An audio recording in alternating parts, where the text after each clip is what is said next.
એ ભાગના કોળી, ચુવાળિયા કોળી, ખાંટ, દિવેચા કોળી, તળપદા કોળી, ગેડિયા કોળી, ઠાકોર, ઠાકરડા, બારિયા, પાટણવાડિયા, ધારાળા, આ જાતિઓનો ઇતિહાસ જે છે એ મેં પહેલા ભાગમાં લખ્યો છે મિત્રો.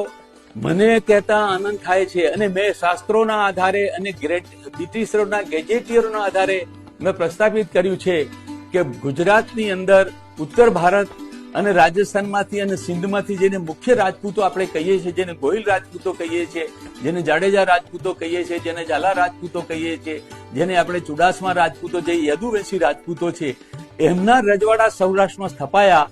તે પહેલા ખરેખર સૌરાષ્ટ્રની અંદર અને દક્ષિણ ગુજરાતની અંદર જેને આપણે કોળી કહીએ છીએ, એ ખરેખર ક્ષત્રિય વર્ગનો જ ભાગ છે. આ કોળી લોકો એમના રજવાડા હતા. એ વસ્તુઓ પણ મેં ખરેખર, એ બાબતો પણ મેં શાસ્ત્રોના આધારે આ પ્રથમ ભાગમાં લીધી છે. અને આ પ્રથમ ભાગની અંદર આપણા ત્યાં